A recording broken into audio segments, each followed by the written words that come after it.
Good morning, my dear students. Today I talk about the one of the most important chapter. Chapter's name is The Fun They Had. Okay, this chapter is in your class 9. Book's name is Beehive. Clear? And first chapter, The Fun They Had. The story takes us to the world of the future, where computer will play a major role. This chapter is discussing about the futures schools. Okay, and we talk about the school in a future, who will teach the students, which type of activity will be done in a future. So आज हम लोग इस chapter में बात करेंगे the fun they had में कि future में स्कूल कैसे होंगे। और इसमें फ्यूचर में स्कूल के बारे में बताया गया है। देयर आर टू कैरेक्टर, यहाँ पे दो कैरेक्टर भी हैं। Character there are more than two character, but major character की बात करें तो इसमें दो कैरेक्टर है। मार्गी एंड टॉमी दोनों कजन्स हैं और दोनों एक he live in under the same roof, एक ही घर के छत के नीचे दोनों रहते हैं। और उनके दादाजी का एक बुक उनको मिला है। कहाँ पे? तहखाने से मिला है। मतलब बहुत पुरानी बुक, लगभग कह सकते हैं हम आगे जब बढ़ेंगे तो 100 साल से अधिक पुरानी बुक मिली है। और टॉमी उसको पढ़ता है और मार्गी उससे बार बार पूछती है कि इस बुक में क्या लिखा हुआ है, ये क्या है। बहुत सारे डिटेल्स वो लोग दोनों डिस्कस करते रहते हैं। इसी बीच मार्गी की मम्मा है सो उसको कॉल करती है कि तुम्हारा क्लास का टाइम हो गया, पढ़ाई करो। और उस समय क्या था कि द फन दे हैड में एक इंटरेस्टिंग चीज़ ये है कि उसमें ये लोग स्कूल नहीं जाते थे। मतलब स्कूल का कॉन्सेप्ट टोटली ख़त्म हो चुका था। जैसे आपने देखा होगा कोविड के समय ऑनलाइन स्टडीज़ हम लोग करते थे, बच्चों को ऑनलाइन क्लास दिलवाते थे। उसी तरह यहाँ पे क्या था कि टॉमी और मार्गी के घर में ही उनके स्कूल चलते थे। मतलब सेपरेट रूम था, वहाँ पे वो एक टाइमिंग रहता था, वहाँ पे वो बैठ जाते थे और उनके मैकेनिकल टीचर्स एक टाइमिंग पे आ जाते थे स्क्रीन पे और वो उनको पढ़ाते थे। और वहाँ क्लास डिस्ट्रीब्यूशंस नहीं था, जैसे कि क्लास 1 2 3 4। सपोज दैट अगर आप क्लास 10 के हो, क्लास 8 के हो, क्लास 9 के हो, इस तरह का उस समय डिस्ट्रीब्यूशन नहीं था। उस समय था क्या कि अगर मैं 10 साल का हूँ तो 10 साल में मुझे कितना सीखना चाहिए उतना वहाँ पे बताया जाता था। क्लियर?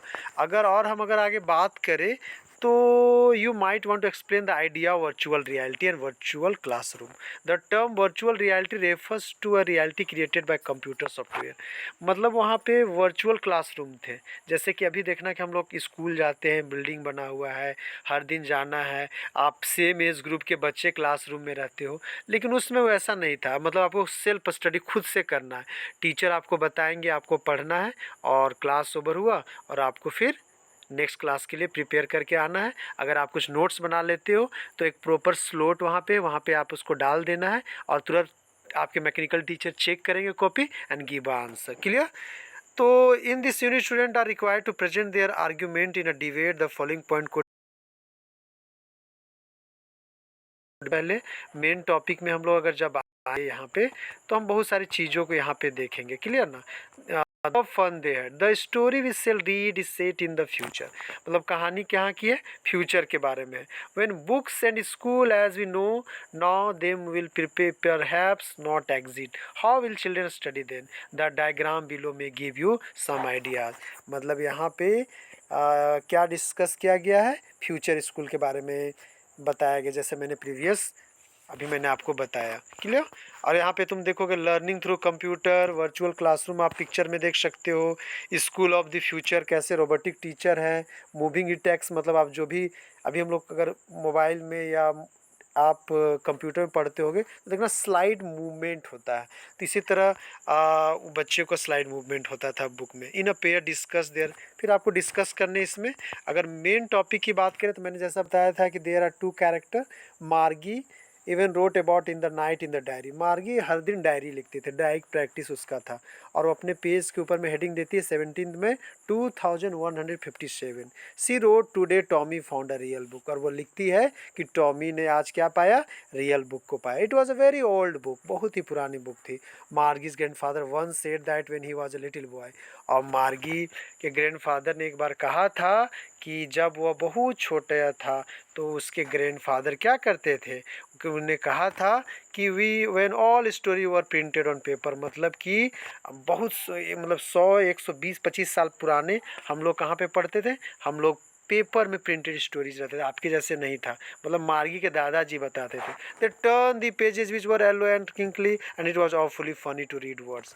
क्रिंकली मतलब होता है मेनी फोल्ड्स और लाइन। देखना पुराने बुक अगर आप घर में देखोगे तो पीले पीले पूरे पड़ जाते हैं, क्रिंकल्स लग जाते हैं, लाइनिंग बन जाते हैं, एक अलग तरह की स्मेल्स बुक से आने लगती है।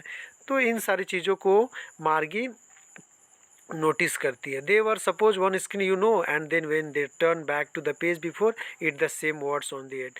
कहने का मतलब है कि वो लोग जो बुक पढ़ते हैं, अभी उन लोग का क्या है, कंप्यूटर में पढ़ते हैं, तो कंप्यूटर में क्या होता है कि बहुत सारे चीज़ उनको मिलता नहीं है। मतलब कि बुक के शेप में उनका पेज स्लाइड हो रहा है, वर्ड्स मूवमेंट कर रहे हैं। बट जो ये बुक इनको रियल बुक मिला था उसमें वर्ड्स क्या स्टूड रहते हैं, पड़े रहते हैं। मतलब आप अगर टर्न पेज करोगे तो होंगे, एक जगह रखे होगे तो रहेंगे। तो टॉमी पढ़ के बहुत सारी चीज़ों को मार्गी को बताता है और क्या क्या बातें होती है। इस बीच आप आगे जब हम लोग बढ़ेंगे तो देखेंगे कि मागी का भी टेस्ट भी बहुत ख़राब होते जा रहा है, क्योंकि वो ज्योग्राफी का टेस्ट दे रही है और उसका परफॉर्मेंस बहुत ख़राब हो रहा है। तो मार्गी की मम्मा किसको कॉल करती है, मार्गी की मम्मा कॉन्टी इंस्पेक्टर को कॉल करती। कॉन्टी इंस्पेक्टर मीन्स कि जो कंप्यूटर को ठीक करता है, उनके कंप्यूटर को जो ठीक करेगा और क्या प्रॉब्लम उसको सॉर्ट आउट करेगा। और हम लोग यहाँ पे देखेंगे कि टॉमी भी क्लास अपना ले रहा है और फिर कॉन्टी इंस्पेक्टर आता है, क्या क्या चीज़ें करता है, क्या कंप्यूटर साथ में ले जाता है। इन सारे चीज़ों को हम लोग नेक्स्ट वीडियो में देखेंगे और समझने का प्रयास करेंगे कि आखिर रियल बुक में क्या क्या लिखा हुआ है, टॉमी और मार्गी कितना इसको एंजॉय करते हैं, कॉन्टी इंस्पेक्टर आके क्या मार्गी के बुक सिस्टम को ठीक कर देता है, ज्योग्राफी में जो उसका टेस्ट ख़राब हो रही थी क्या वो ठीक हो जाता है, और वो लोग क्या क्या जान पाते हैं। सारे चीज़ों को हम लोग नेक्स्ट वीडियो में समझने का प्रयास करेंगे। तो आपको क्या करना है my dear student, you have to read the text. Okay, first we have to go through your text and after that I will define in a Hindi meaning, then you can easily understand what actual happening in this story. So first read the story, find out the difficult word, write in your copies, and any difficulties you face you have to text या comment in comment box. Clear. और आगे मैं next में फिर आगे define करूँगा। I hope you will understood the story and next time I will define whole the story in a second video. Thank you.